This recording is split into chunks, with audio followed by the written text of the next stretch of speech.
La grève se poursuit au journal du dimanche après la nomination à sa tête de Geoffroy Lejeune, journaliste perçu comme étant d'extrême droite.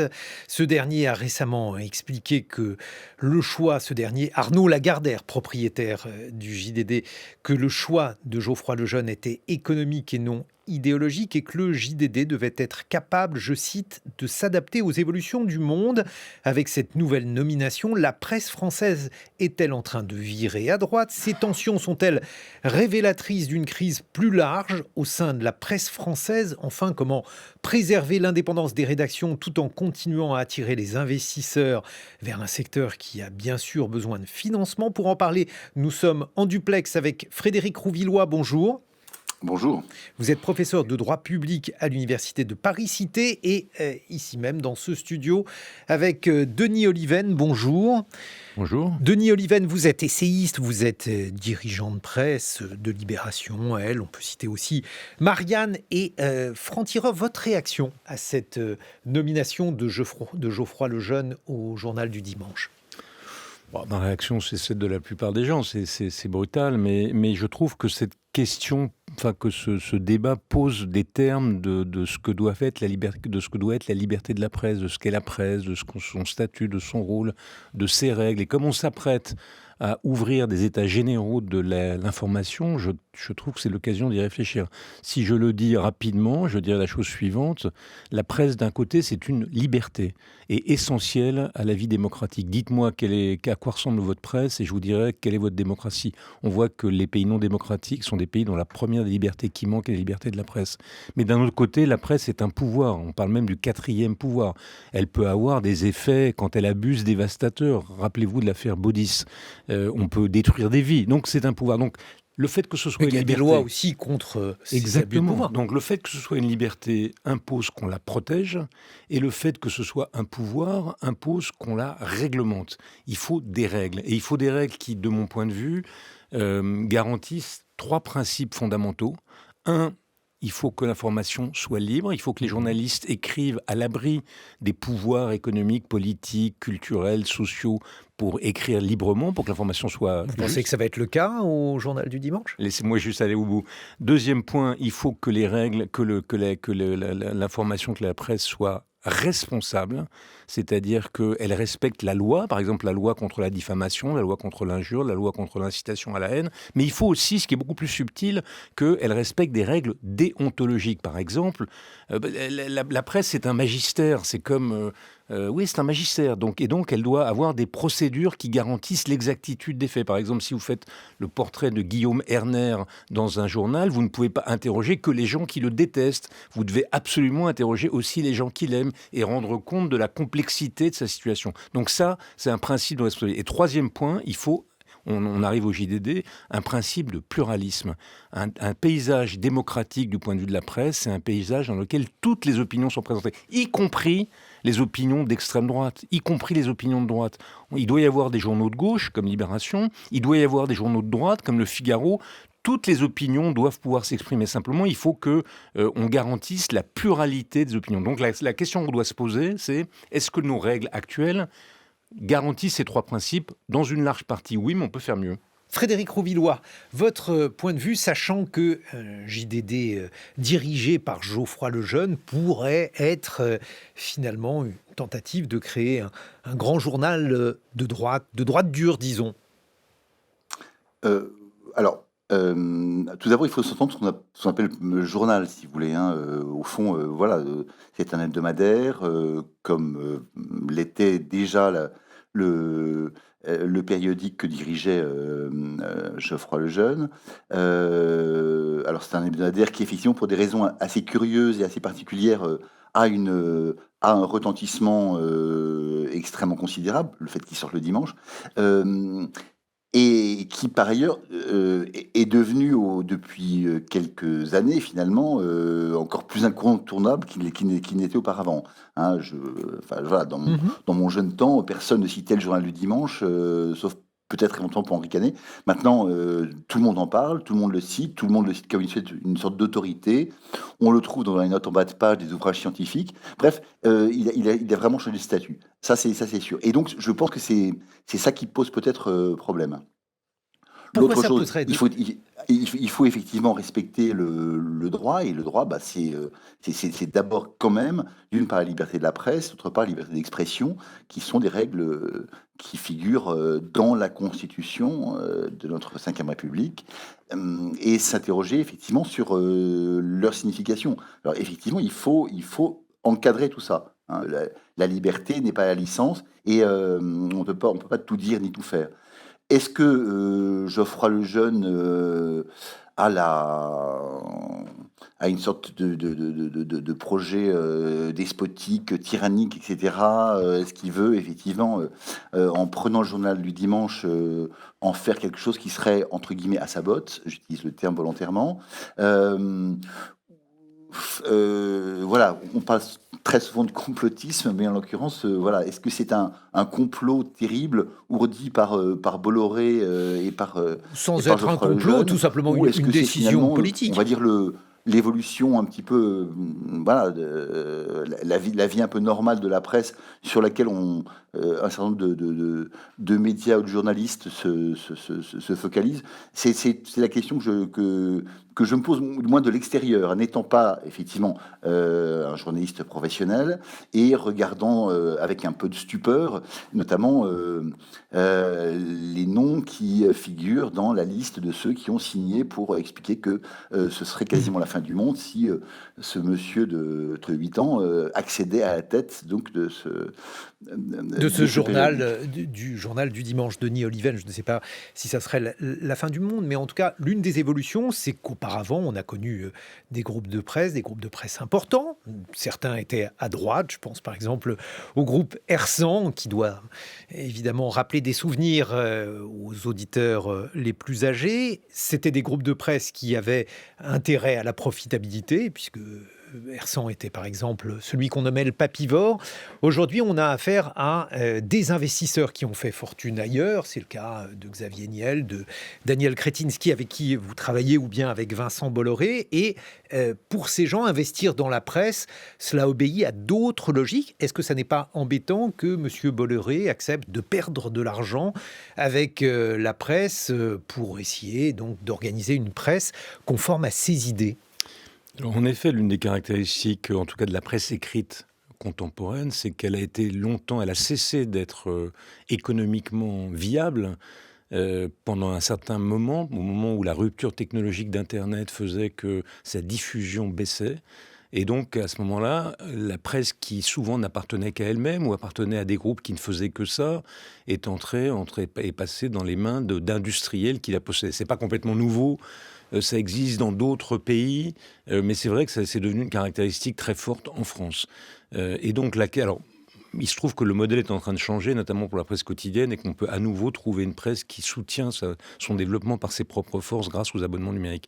La question qu'on peut se poser, qu'on doit se poser, c'est quelles sont les règles qui font que, quelle que soit la propriété du capital, la qualité de l'information telle que je la définissais tout à l'heure est garantie. C'est ça notre problème, le problème qu'on doit se poser en tant que société démocratique. De fait, je précise ça, la France a probablement l'un des systèmes de pluralisme les plus achevés. On a de la presse de gauche en France, Le Monde, Libération, Télérama, Le Nouvel Obs. On a de la presse de droite, Le Figaro. On a une presse dont on ne sait pas très bien où elle est, qui n'est pas nécessairement engagée politiquement.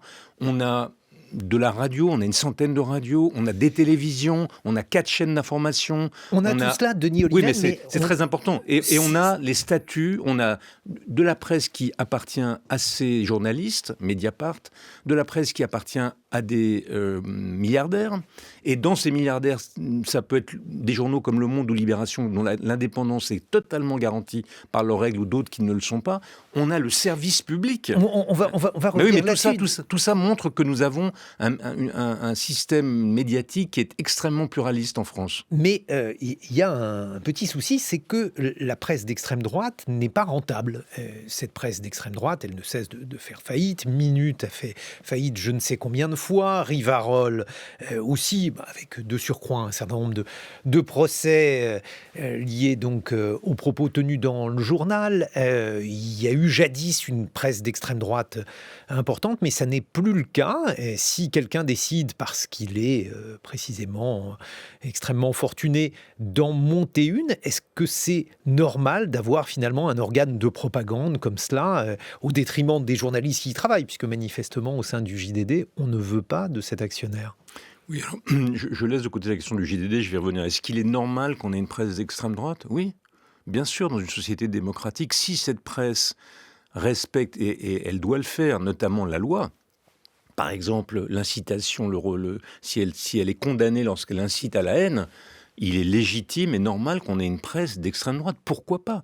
J'entendais l'autre jour des gens qui disaient il faudrait que la presse soit républicaine. Mais non, la presse il doit y avoir aussi une presse anti-républicaine. Pourquoi pas? Vous ne trouvez pas que ça n'est pas une manière de fausser la concurrence que d'avoir une presse comme cela qui n'est pas soumise à un impératif de rentabilité parce que l'investisseur a les poches suffisamment profondes pour de toute façon financer un journal qui serait en déclin? Aujourd'hui, la plupart des titres de presse ne sont pas rentables. Enfin, en dehors du Monde qui doit tangenter l'équilibre, et du Figaro, et encore, je ne suis pas sûr que le journal Le Figaro lui-même gagne de l'argent. Mediapart gagne de l'argent. Oui, Mediapart, mais Mediapart, comme vous le savez, est un modèle un peu particulier, parce que Mediapart est un organe de presse très honorable, mais qui n'est pas un organe généraliste. C'est un organe spécialisé dans l'investigation.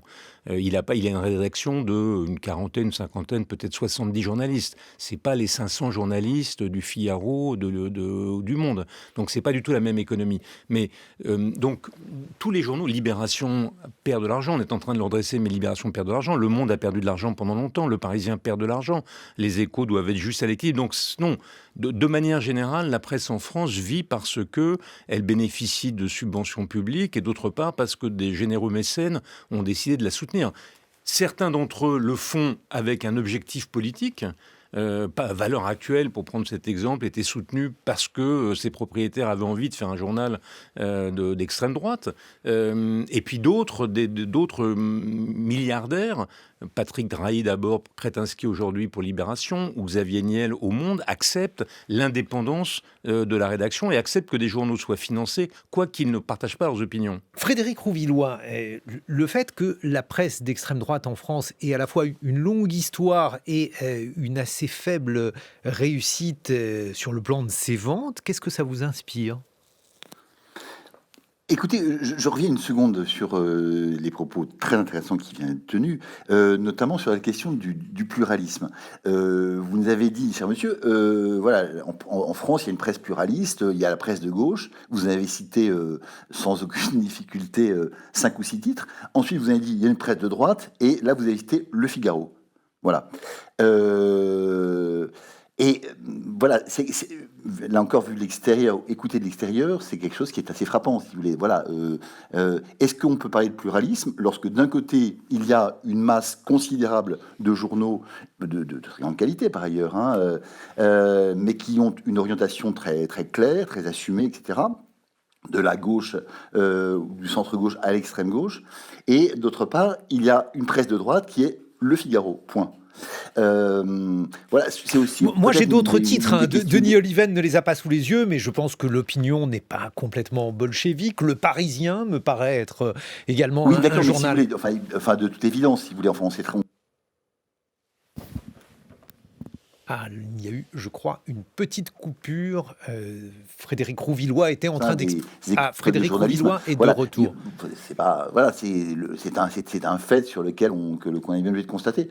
Alors, mais justement, comment l'expliquez-vous, Frédéric Rouvillois? Parce que quand j'étais jeune, il y avait par exemple le Crapouillot, il y avait un certain nombre d'organes de presse. Non mais attendez, vous me citez des choses qui sont des choses microscopiques.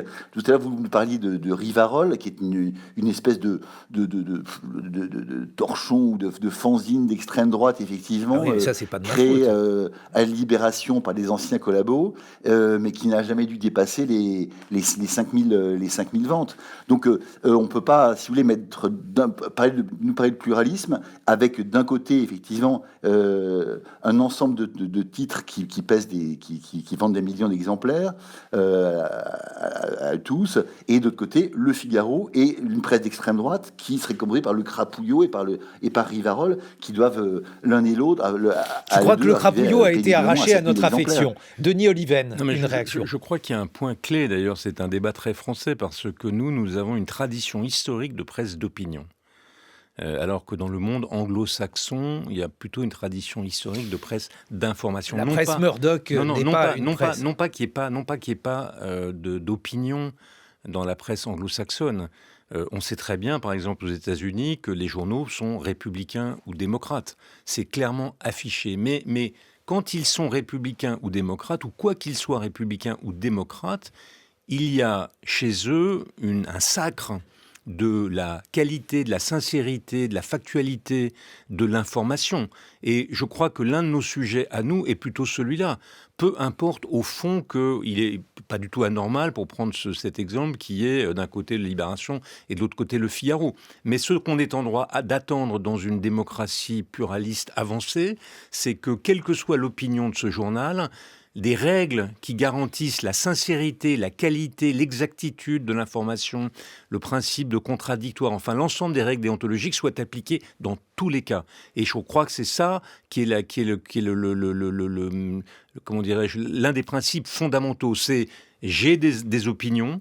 Très bien, elles sont exprimées dans le journal, mais les informations que je lis doivent être construites selon des règles qui en garantissent la sincérité. Et si nous avons un progrès à faire, c'est là-dessus que nous devons faire. Frédéric Rouvillois, pour revenir à ce que vous venez de dire, constater donc le fait que la presse d'extrême droite était réduite à ce que vous avez appelé des fanzines, comment l'expliquez-vous justement, alors que si on voit dans les urnes par exemple, il semble qu'il y ait un, voire deux partis d'extrême droite qui ont rassemblé de nombreux suffrages? Alors, juste une seconde pour revenir un tout petit peu à ce qu'il disait auparavant sur la question de la qualité des périodiques, et du fait qu'il faudrait au fond des règles et donc au fond un arbitre, un juge, pour les faire appliquer. Parce que sinon, s'il y a des règles et qu'il n'y a pas quelqu'un qui les fait appliquer, ça n'a pas de sens. Est-ce qu'au fond, on pourrait pas, comme justement c'est le cas aux États-Unis, notamment en vertu de la liberté de la presse, en vertu de la liberté d'expression, est-ce qu'on pourrait pas faire confiance au public pour déterminer ce qui est de qualité et ce qui n'est pas de qualité, ce qu'il veut entendre ou ce qu'il ne veut pas entendre. Voilà, quels sont les critères effectivement de cette qualité, de cette soi-disant sincérité ou vérité?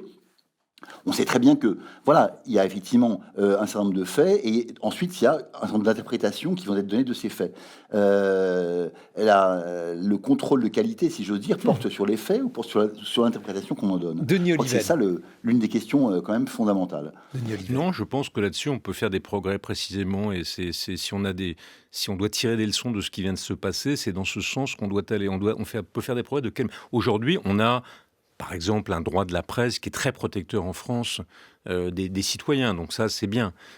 Qui tempère les excès putatifs virtuels des journaux. Mais on peut faire deux choses, à mon avis, qui iraient dans le bon sens.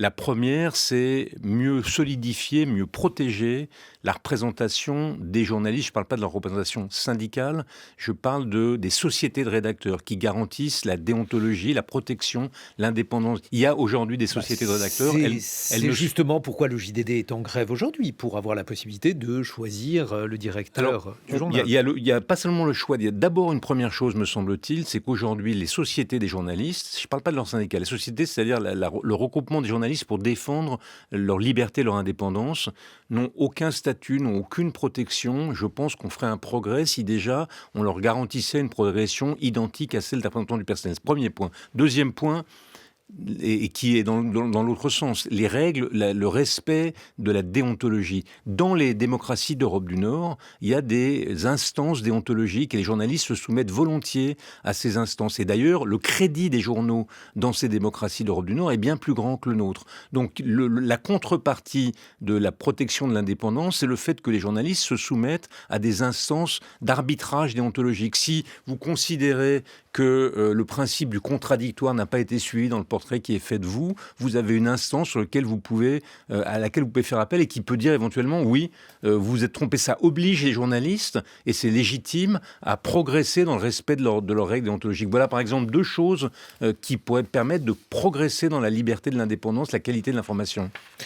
Le JDD, symptômes d'une presse en péril. On se retrouve dans une vingtaine de minutes pour en parler. Nous sommes en compagnie du dirigeant de presse Denis Oliven, de l'essayiste et professeur de droit public Frédéric Rouvillois, et ils seront rejoints par une historienne des médias qui vient de publier une très bonne biographie d'Hélène Gordon-Lazareff. C'est aux éditions Fayard, 8h sur France Culture.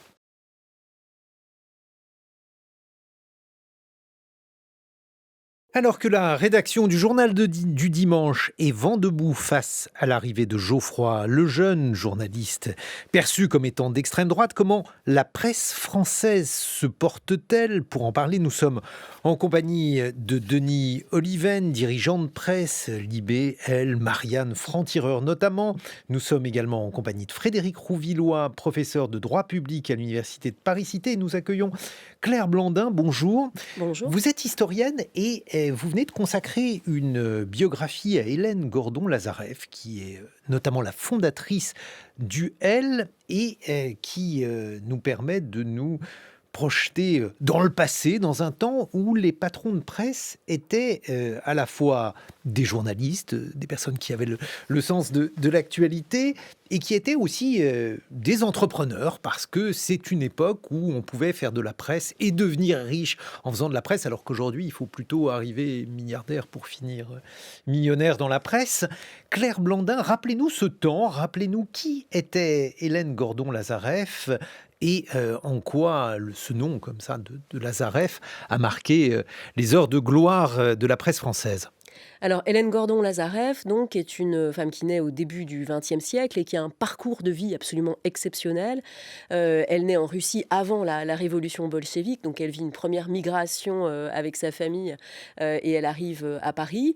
Et puis, elle va découvrir l'ethnographie d'abord, puis le journalisme. Et c'est là qu'elle rencontre Pierre Lazareff, qui lui est déjà installé en journalisme, si je puis dire. Ils ont à peu près le même âge. Et ils vont vivre une aventure absolument formidable des années 30 aux années 70. Où ils vont vraiment être au cœur du système médiatique, qui est un système qui est, à ce moment-là, qui repose sur la presse écrite. Il faut rappeler des chiffres en matière de tirage, parce qu'ils sont vertigineux. Oui. Ils vont créer donc, à la Libération, Pierre Lazareff crée France Soir, qui est le grand journal populaire de la Libération, avec Le Parisien libéré. Mais France Soir et Le Parisien libéré, c'est chacun 1 million d'exemplaires par jour. Ce sont des quotidiens, ce sont vraiment des poids lourds C'est-à-dire, on dit que le tirage de François est supérieur à ce qu'est aujourd'hui la somme du tirage des quotidiens nationaux. Oui, on est dans un paysage de la presse totalement différent. Les équilibres sont totalement différents à l'intérieur, entre les différents médias et dans le rôle que les journaux ont dans l'espace public également. C'est-à-dire qu'on ne parle pas du tout du même paysage et du même phénomène médiatique. En comparaison aujourd'hui, Denis Oliven, si on prend ces chiffres, qu'est-ce que ça signifie aujourd'hui être un journal influent ou important ? Quels sont les ordres de grandeur ? Si vous parlez du JDD dont on a dit tout à l'heure à quelle importance il avait, qui d'ailleurs était le supplément du dimanche de François à l'origine. Aujourd'hui, ça doit être 150 000 exemplaires. C'est-à-dire 10 fois moins que ce qui devait être à l'époque de Lazareff. Le Monde, le Figaro, le Monde, ça doit être autour de 300-400 000 exemplaires. Donc on n'est plus du tout dans le même niveau de diffusion, même si une révolution qui a commencé aux États-Unis, on le voit avec le New York Times et le Washington Post, et qui gagne progressivement l'ensemble des pays, la France, la révolution des abonnements numériques redonne à la presse une perspective de croissance de la diffusion, à la presse quotidienne qu'elle n'avait pas. Le New York Times, aujourd'hui, atteint son plus haut niveau de diffusion historique de toute son existence. Et on voit que Le Monde, Le Figaro, Libération repartent à la hausse de leur diffusion grâce aux abonnements numériques. Donc on est peut-être à la veille d'un retour de l'influence des journaux en termes de volume de diffusion, même si le développement de la radio, le développement de la télévision et le développement d'Internet diversifient les sources d'information pour les citoyens. Claire Blandin, à l'époque, comment voyait-on le rôle des journaux dans la construction de l'opinion? Être un patron de presse, est-ce que ça signifiait écrire ce qui se vendait, écrire en fonction de ses opinions? Bref, comment voyait-on les choses? Alors, c'est très particulier parce qu'elle naît en 1945. On vient de remettre totalement à plat le paysage de la presse française. On vient de redonner de nouvelles règles. Tous les journaux qui ont continué à apparaître pendant l'occupation sont interdits et on fait un paysage totalement nouveau. Donc on se donne de nouveaux principes. On réaffirme un certain nombre de principes, dont celui de la responsabilité des journalistes. Ce qui se passe au JDD, là, c'est qu'on a des journalistes qui font valoir leur rôle et leurs prérogatives dans l'espace public. La loi qui leur donne la carte de presse en 1935 réaffirme que certes ce sont des salariés, mais qu'ils n'abdiquent pas leur libre arbitre, ils sont responsables de ce qu'ils écrivent. Et donc ça, on le réaffirme à la Libération pour fonder une presse totalement nouvelle et une presse où effectivement on doit pouvoir identifier les gens qui écrivent et ils doivent pouvoir rendre compte de ce qu'ils font. Après, Pierre Lazareff et Hélène Gordon-Lazareff vont renouveler ces médias en apportant des titres nouveaux, un grand quotidien populaire pour Pierre Lazareff et un magazine féminin pour Hélène Gordon-Lazareff. Ils ont passé la période de l'occupation aux États-Unis. Donc elle a travaillé notamment au Harper's Bazaar, donc elle voit ce que c'est que cette société de consommation à l'américaine, et c'est ça qu'elle veut faire partager aux Françaises, en fait, et c'est ça qu'elle diffuse, c'est ce modèle de société. Alors, ce qui est intéressant, c'est qu'en fait, il y a deux innovations qui sont aujourd'hui, comment dirais-je, en perte de vitesse. Denis Oliven, le premier, c'est le journal populaire. François, en l'occurrence, qui est évidemment porté par de grands tirages, puisqu'il est populaire. Et le second, c'est le magazine qui va être en partie payé par de la pub, comme le disait Pérec pour l'Express. C'était le magazine des cadres, le magazine de ce que l'on avait envie d'acheter. Et ça aussi, c'est quelque chose qui, aujourd'hui, a une nouvelle équation à trouver. C'est évident, quand on regarde aujourd'hui quel est le lectorat de la presse, on voit qu'en effet, ce sont ce que les sociologues, enfin les spécialistes appellent les CSP+, c'est-à-dire les gens qui sont dotés d'un certain niveau de diplôme et d'un certain niveau de revenus. La presse populaire, c'est-à-dire le fait que de lire le petit Parisien François au bistrot, c'est encore un tout petit peu le cas, à certains égards, pour la presse quotidienne régionale. Mais même là, c'est assez limité. Donc cette dimension-là populaire de la presse a disparu. La presse est l'organe d'information des classes moyennes supérieures, en gros.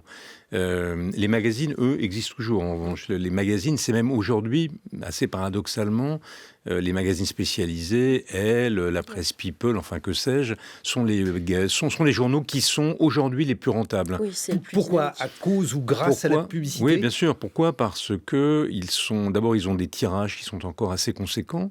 Et ensuite parce qu'ils ont des revenus publicitaires qui sont très importants. La presse quotidienne a vu fondre ses revenus publicitaires en même temps que sa diffusion. Une fois encore, tout ça est en train de se modifier. Elle a passé la période la plus difficile du choc technologique et elle est en train de réinventer un modèle. Mais alors Frédéric Rouvillois, le fait que les grands tirages étaient des tirages populaires, qu'aujourd'hui il y ait une presse qui soit plus dirigée vers les CSP+, est-ce que ça n'explique pas que le vote populaire, qui est aussi un vote d'extrême droite, eh bien, ne porte pas une presse d'extrême droite? Oui, c'est sans doute l'une des explications à la question que vous posiez tout à l'heure, c'est-à-dire pourquoi effectivement y a-t-il un décalage aussi vertigineux, hein, on peut le dire, entre les intentions de vote portées sur le Rassemblement national et éventuellement Reconquête et ou la quasi-inexistence d'une presse d'une droite, je dirais pas d'extrême droite parce que on ne sait pas ce que c'est et que nul ne peut dire ce que c'est que l'extrême droite, mais d'une presse d'une droite fortement assumée, on va dire. Effectivement, ça n'existe pas, ça n'existe plus. Pratiquement depuis la Libération. C'est-à-dire que c'est une Bon, presse il y a qui quand même existe. Valeurs Actuelles, Causeur, il y a quelques titres. Oui, mais là encore, si vous voulez, ce sont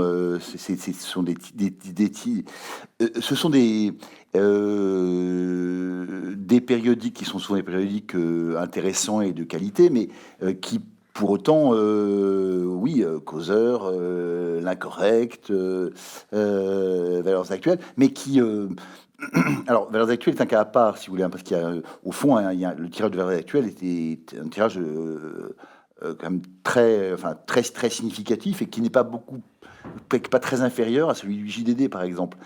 Mais les autres dont vous avez parlé à l'instant, voilà, ce sont des tirages qui sont 10 ou 20 fois inférieurs et qui sont en plus menacés en permanence, notamment parce que les annonceurs sont extrêmement frileux à donner de la publicité et donc à financer ces journaux qui fonctionnent avec, si vous voulez, vous parliez tout à l'heure de rédaction de 500 personnes pour certains grands quotidiens. Ce sont des périodiques qui ont peut-être 4 ou 5 ou 6 mais qui permanents. sont des magazines, donc ça n'est pas le même, Non, même on n'est pas du organisation. tout dans le même registre. Hein. C'est Non, effectivement c'est pas la des même objets- organisation. Bref, Effectivement, on parle c'est pas la d'objets même chose. très différents, c'est-à-dire que la presse, il y a la presse dont on parle là, enfin, quand on parle d'une presse d'extrême droite, c'est une presse partisane. Et il y a plein d'époques dans le paysage de la presse française où il y a des titres partisans, qui sont des titres Par exemple. politisés. Toute la période de l'entre-deux-guerres. La période de l'entre-deux-guerres est une période de créativité extrême de la presse de droite et d'extrême droite. Elle va inventer un modèle qui s'appelle l'hebdomadaire politique et littéraire. Et voilà, on va avoir l'apparition d'une presse partisane. Et là, Mais on qui a n'a- affaire à des tirages significatifs. Oui, mais qui ne sont pas la presse grand public. Pour qu'on ait un journal grand public, il faut que les annonceurs acceptent de venir. Il faut que un lectorat assez large s'intéresse à ce qui est écrit. Donc, une presse grand public, c'est une presse qui peut porter une culture politique, mais c'est pas une presse partisane ou militante. On est dans autre chose, on est dans une autre catégorie. Et effectivement, aujourd'hui, ce que vous disiez sur le paysage de la presse magazine, oui, bien sûr, la presse magazine, c'est un objet très intéressant parce que c'est un objet malléable, c'est un objet qu'on peut adapter, et c'est un objet qui s'est adapté à l'explosion du paysage des médias et qui propose aujourd'hui une extrême diversité de thématiques. Et ces thématiques, elles correspondent à des consommations de niche des lecteurs, et elles correspondent à ce que les annonceurs ont envie de placer en termes, là aussi, de publicité. Denis Oliven. Je crois que c'est un point capital de distinguer la presse purement d'opinion de la presse d'information qui peut avoir par ailleurs une coloration politique. C'est d'ailleurs sans doute le sujet du JDD. Ce qui choque, me semble-t-il, dans le JDD, c'est pas que Geoffroy Lejeune puisse diriger une rédaction, parce qu'après tout, pourquoi pas ? Ce qui choque, c'est que dans l'esprit commun, le JDD est un journal d'information. C'est un journal d'information qui a d'ailleurs été souvent critiqué, dont on disait qu'il était pas assez incisif. Quoique, moi j'ai présidé à sa destinée pendant une dizaine d'années, je vous assure que les tentatives pour le museler, pour le bâillonner, pour influencer sur lui du pouvoir étaient constantes, et ce, quelle que soit la couleur du pouvoir. Les interventions étaient permanentes. Mais c'est ça qui est... Pardon ?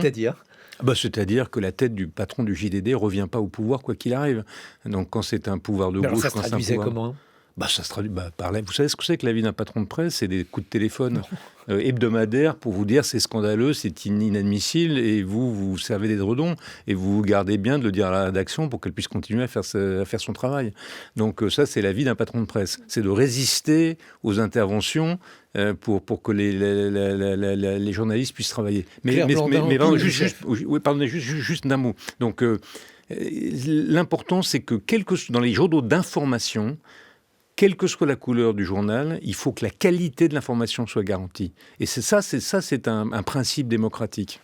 Claire C'est très Blandin. intéressant ce que vous dites sur le rôle d'un directeur de rédaction, d'un rédacteur en chef. Parce que ce qui se joue là au Journal du Dimanche, c'est qu'on a une équipe de journalistes qui collectivement dit non. Enfin, et ça arrive. Enfin, voilà, moi j'ai travaillé sur l'histoire du Figaro. En 1969, les journalistes du Figaro font un mois de grève pour dire on ne veut pas de Jean Prouveau dans nos locaux. Il faut Euh, rappeler qui était Jean Prouveau. Alors Jean Prouveau, donc c'est un immense patron de presse qui a créé la poule aux œufs d'or de la presse française des années 60 qui s'appelait Télé 7 jours, qui avait avant créé Paris Soir et qui va reprendre le Figaro dans les années 60. Mais il entre progressivement au capital du Figaro. Il y a un équilibre qui est posé par les règles de la Libération, une séparation en fait entre ce que le pouvoir économique et le pouvoir dans la rédaction. Et puis à la fin des années 60, les luttes reprennent en fait, et Prouveau aimerait être présent dans la rédaction.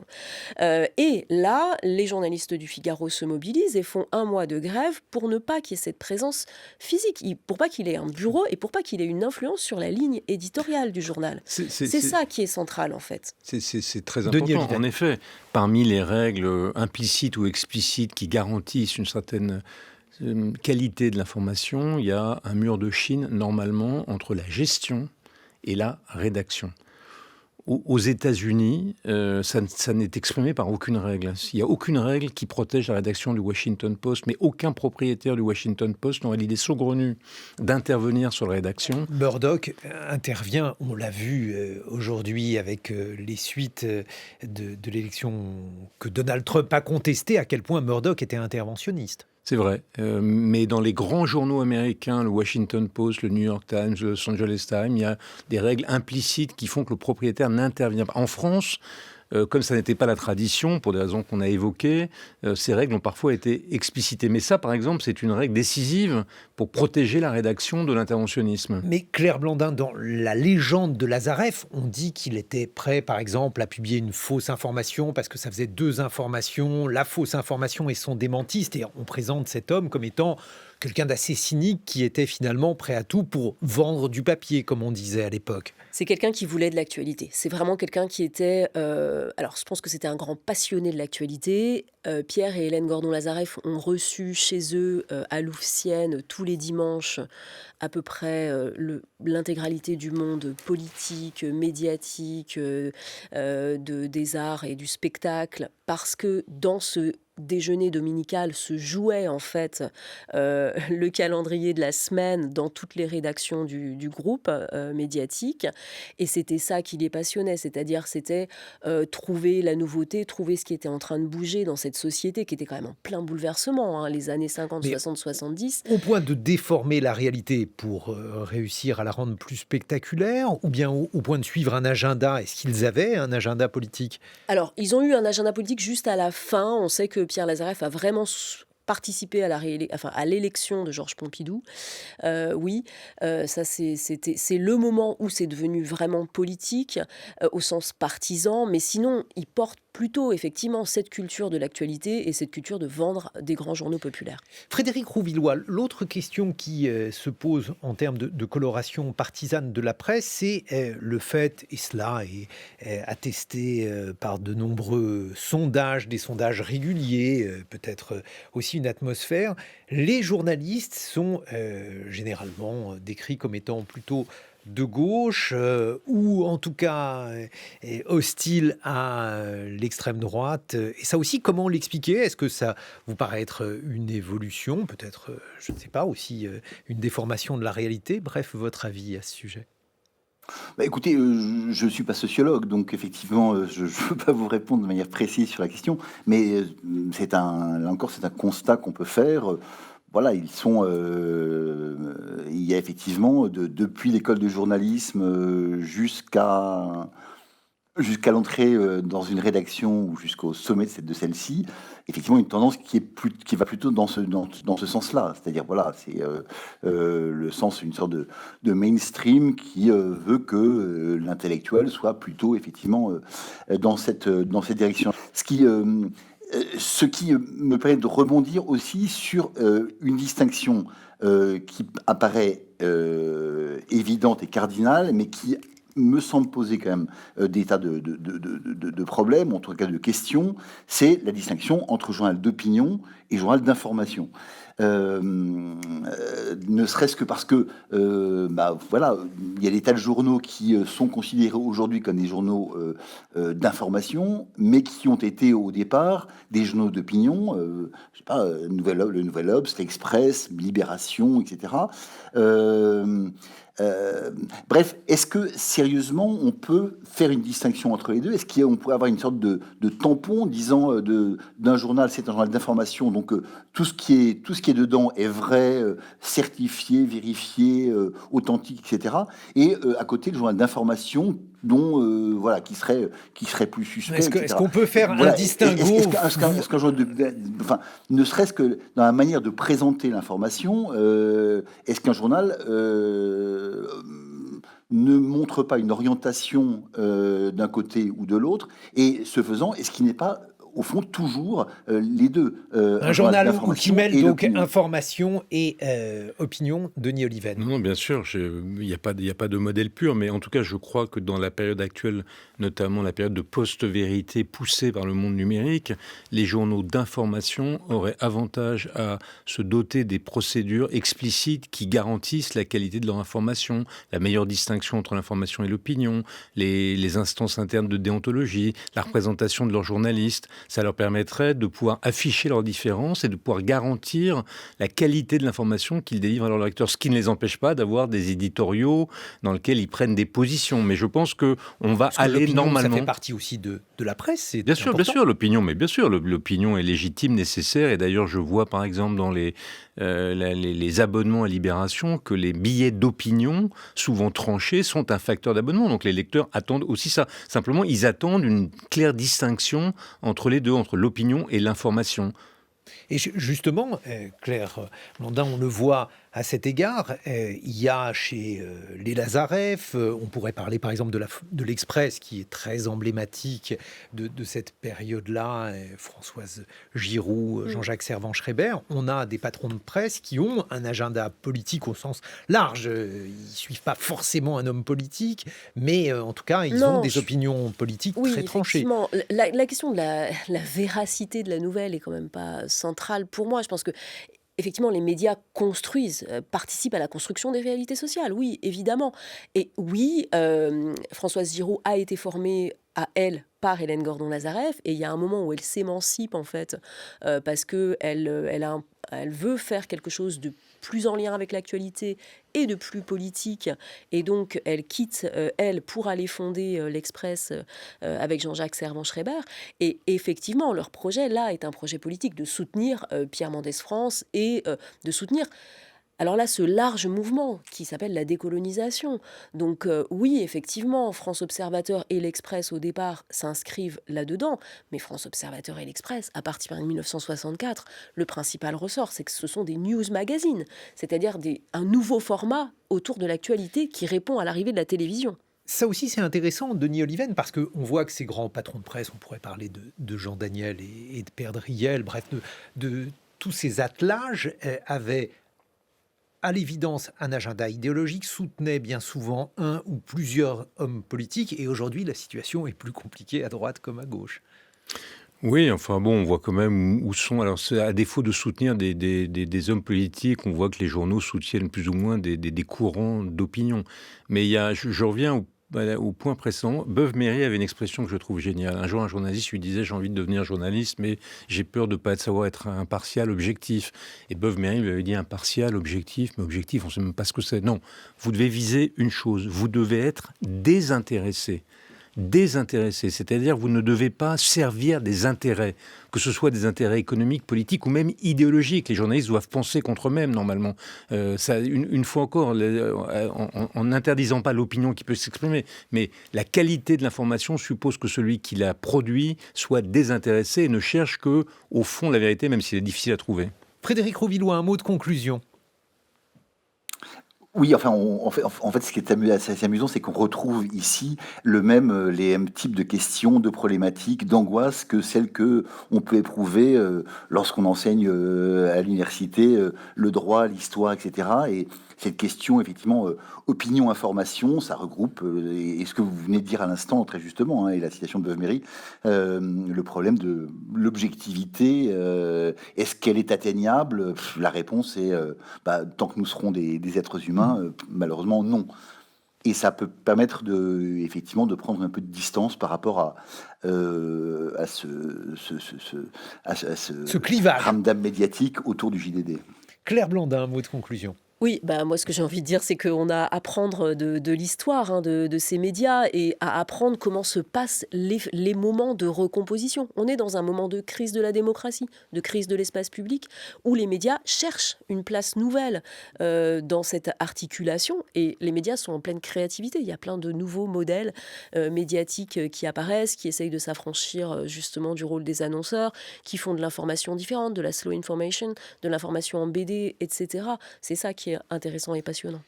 Et moi, j'ai beaucoup appris dans votre biographie d'Hélène Gordon-Lazareff, qui est donc publiée aux éditions Fayard. Claire Blandin, merci à vous, Denis Oliven, et merci Frédéric Rouvillois, 8h45 sur France Culture.